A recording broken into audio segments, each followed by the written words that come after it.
O Código orienta os juízes sobre como conduzir as ações civis. São casos que estão no dia a dia das pessoas. Problemas como a operadora de telefonia, pagamento de pensão alimentícia, herança. De acordo com o Conselho Nacional de Justiça, o Brasil acumula quase 100 milhões de processos. Muitos deles estão atrasados. Na cerimônia de sanção do CPC, a presidente Dilma Rousseff disse que um dos objetivos da nova lei é tornar mais ágil a tramitação nos tribunais. Justiça boa é a justiça rápida e efetiva. A justiça perde parte de seu sentido e essência quando é apressada ou negligente com amplo direito de defesa, assim como quando é demorada e não produz os efeitos desejados. O novo Código de Processo Civil entra em vigor em março de 2016. Ele tem mais de 1.000 artigos. É mais enxuto que o atual, em vigor desde 1973, mas traz uma série de inovações. Para acelerar os julgamentos, o texto permite aplicar a mesma decisão a ações semelhantes em instâncias inferiores. Os juízes e tribunais são obrigados a respeitar julgamentos do Superior Tribunal de Justiça e do Supremo Tribunal Federal. O magistrado pode arquivar de imediato pedidos que contrariem a jurisprudência. O juiz e as partes podem entrar em acordo para alterar a tramitação do processo, se isso facilitar o julgamento final.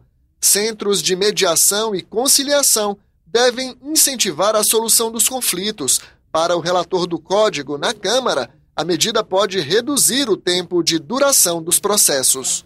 O cidadão que tem um conflito, o primeiro passo, antes que ele vá para o judiciário, será a busca da mediação e da conciliação. E para isso o Brasil terá que construir um corpo de mediadores e conciliadores profissionalizados, bem formados, porque as boas experiências no Brasil dão conta que de 100% das tentativas de mediação e de conciliação, mais de 80% dão resultados positivos. Pelo novo código, a contagem dos prazos agora é feita em dias úteis e fica suspensa por 1 mês durante as férias de fim de ano. O código também regulamenta a atuação do amicus curiae. São profissionais de outras áreas que podem colaborar em causas consideradas complexas.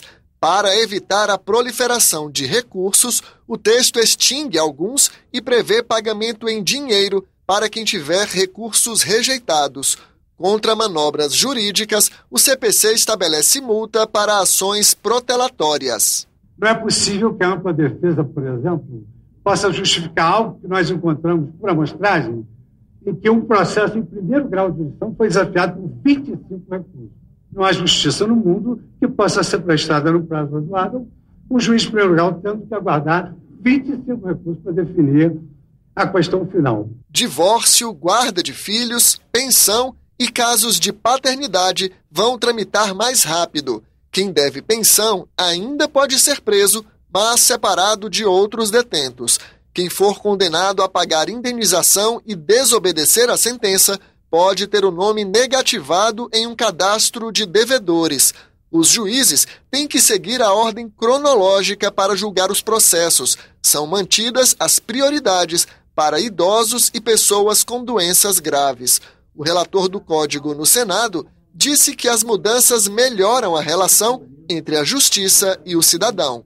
De nada adianta assegurar, por exemplo, o direito a uma pensão ao esforçado trabalhador brasileiro que viu sua capacidade laboral interrompida por um acidente, se a concretização desse direito tiver de enfrentar o caminho penoso de um processo civil moroso e manchado por traços ditatoriais. A presidente Dilma Rousseff vetou 6 pontos do Código. Entre eles, um artigo autorizava o Ministério Público a assumir uma ação individual e transformá-la em coletiva. O Ministério Público pegaria carona na minha ação. Eu gastei dinheiro com advogado, tudo, e o Poder Público vai acabar se assenhoreando da minha ação. A ideia é, o Ministério Público pode propor outra ação, não tem problema, minha ação ficaria suspensa, tem tratamento específico disso na legislação. Os vetos trancam a pauta do Congresso a partir de 17 de abril. Para o ministro da Justiça, as alterações não mudam a essência do novo código. As principais inovações foram rigorosamente mantidas. Então, portanto, são vetos técnicos que não desnaturam em nada o projeto, que creio é profundamente transformador. Passamos a ter uma legislação processual civil mais adequada ao momento histórico que nós vivemos.